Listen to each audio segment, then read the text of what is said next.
Driving under the influence of drugs or alcohol is more than just a legal mistake. As an immigrant, you risk being deported. If you're facing a DUI or already convicted, stick around until the end for some goodies. Ready, Immigration Nation? Let's get started. Let's first start by understanding what is a DUI.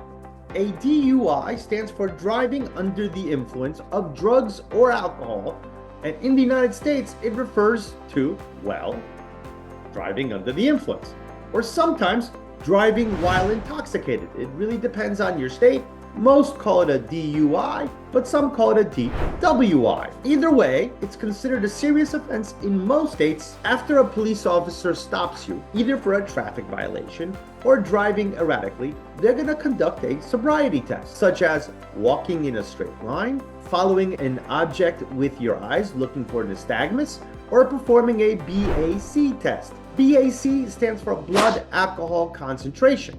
It's what they use to measure how much alcohol is in your body. Most often it's through a breath sample, but it can also be through blood or urine. The legal BAC limit is usually 0.08%.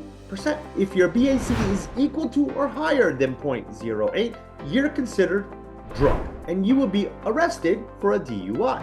However, if the test shows that you have a really high BAC, some states consider it an aggravated DUI. Think of 0.015 or more. If you're under 21, listen up. There is zero tolerance. And I mean zero. Any alcohol whatsoever, and you're going to get a DUI charge if you're under 21. And if you're a commercial vehicle driver, meaning if you have a CDL license and you drive for a living, well, 0.04% is your limit. Anything more than that is a DUI and could cause you your driver's license and your job. Now, if you get caught driving under the influence of any drug, whether it's legally obtained like a prescription medication, or if the medication affects your driving ability, it's also treated as a DUI. Speeding is another factor that can worsen the situation when you're facing a DUI. Imagine this, you're pulled over for driving under the influence of drugs or alcohol, but wait, there's more. Turns out you're also speeding, and that's the reason why the police officer pulled you over. Now, instead of just a ticket, you could be facing a more severe charge of an aggravated DUI in some states. It really comes down to how fast are you going? 5 miles over the speed limit, 15 miles over the speed limit, 30 miles over the speed limit. At some point, it becomes a reckless driving charge in addition to your DUI, and now you got a serious problem. Now, how serious are the consequences of an aggravated DUI? So glad you asked. If you're not a U.S. citizen, the consequences for a DUI conviction are so much more severe.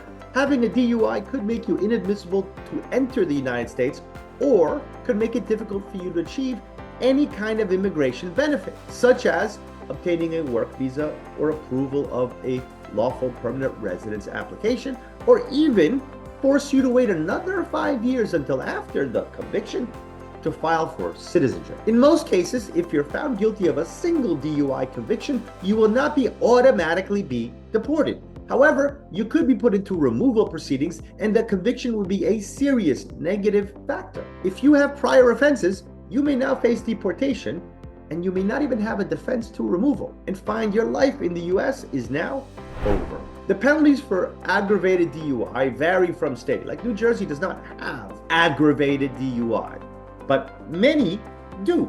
For example, New York, if your blood alcohol content is equal to or higher than 0.18%, get ready for an aggravated DUI charge. Fines can go from $1,000 to $10,000, depending on the details of your case. Texas, when you're carrying children under the age of 15 as passengers and you're facing a DUI, that's a serious offense. You could be facing fines of up to $10,000 and over 2 years in prison. And in almost any state, driving under the influence with children in the car means you are now facing a child endangerment charge. And if you have a child endangerment charge and a DUI, that's a crime of moral turpitude for immigration purposes. What that means is you likely have no defense to removal, and you will likely get deported. Not something anybody really wants. Florida, someone get injured? That's a third-degree felony with fines of up to $5,000, and you could be facing 5 years in jail. If you flee the scene, now you're looking at a first-degree felony with fines of up to $10,000 and 30 years in jail. Say goodbye to that license, but for 30 years, you're not really going to need it. In most states, a third or a fourth DUI is considered a serious felony, even if the prior DUIs are not. Each state has its own rules for these types of cases. So I recommend you seeking the help of an experienced immigration lawyer to determine what immigration consequences are for any criminal charge you might be facing, like a DUI. But don't worry, Immigration Nation. Now we're going to answer a quick question you're probably very interested in. What can you do if you already have a DUI? If you are charged with a DUI, again, that's driving under the influence, there are typically 3 categories of defenses you need to consider. Number 1, problem with why the police officer stopped you. It can't just be they don't like the color of your car. You have to have broken the law in some form. If the police officer didn't have a reason to pull you over, anything they discover might also be inadmissible. Second typical defense strategy for a DUI is a problem with the reason for the arrest of a DUI. Now, that could be the officer's observations. It could be the answers you gave to the officer's questions. Basically, why did the police officer believe that you were driving under the influence of drugs or alcohol? If you're in the second defense, it means the police had a reasonable reason to pull you over. But does that mean that their decision to arrest you was also reasonable? Because if it's not, those charges go away. And the third defense, typical defense to a DUI case, is the problem with the method they use to determine your blood alcohol content. The most common method is a breath sample. Some states do a roadside test for a breathing machine. Others will arrest you, take you into the station, and have you blow into a machine. If you're involved in a motor vehicle accident and you find yourself in the hospital, they might do a blood or urine test. But wherever the method of the test, whether it's breath, blood, or urine, they have to do it properly. Was the person that conducted the test properly trained in issuing the test? Did they make the proper observations? How did they conclude that you were drunk or under the influence of drugs or alcohol before they had you give a sample of your breath, blood, or urine? And then, was the test conducted properly? Were the results accurate? So you need a competent attorney to be able to study each of those possible defenses. If you already have a conviction, make sure you meet your legal obligations. Now that means paying any fines, completing any required education or treatment programs, and installing any necessary ignition interlock devices. An ignition interlock device is a device that forces you to blow into it when you try to turn on the car.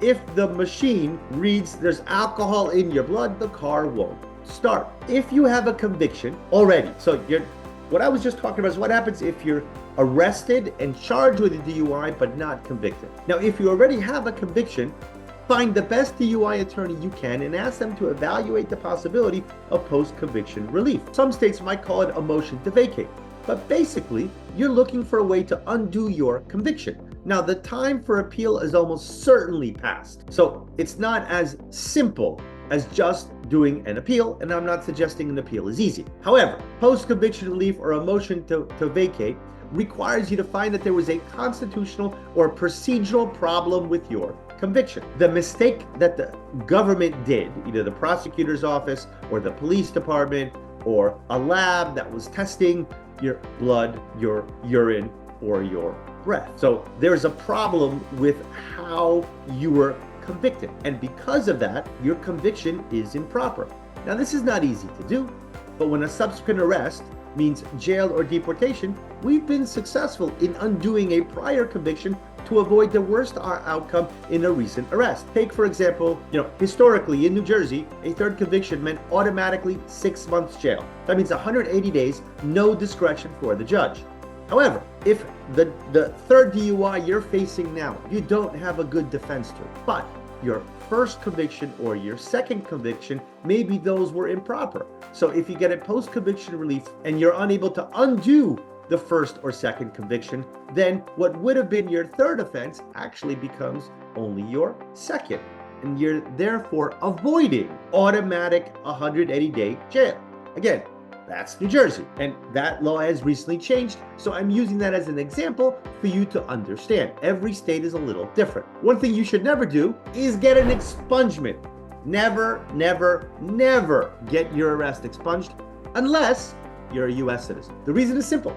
When you file for an immigration application, the government is going to fingerprint you and learn of your conviction. Yep, that's right, even if you got it expunged. Your attorney or your employer won't see that arrest, but the government does. And when you file for an application, they're going to fingerprint you. So this means immigration is going to ask you for documents relating to the arrest, which frankly may not even exist anymore. So there have been cases where we had to go for a client and undo their expungement so that they can get police records and disposition in order to be able to file to become a U.S. citizen or a lawful permanent resident. So if you're not a U.S. citizen, do not, I repeat, do not get an expungement. And as always, Immigration Nation, I'm going to give you a little more information about tools and circumstances when you're facing a DUI and you're looking for what are the immigration consequences.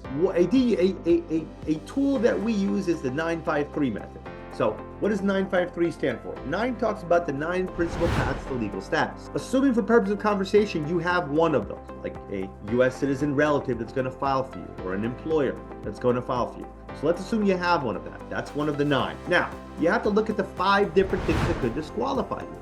DUI is one of those 5. Criminal records, multiple entries, prior denied applications, fraud, all of those, and under the category of criminal conviction is a DUI. 3 refers to 3 principal ways to fix it if you have one of those 5 disqualifying factors.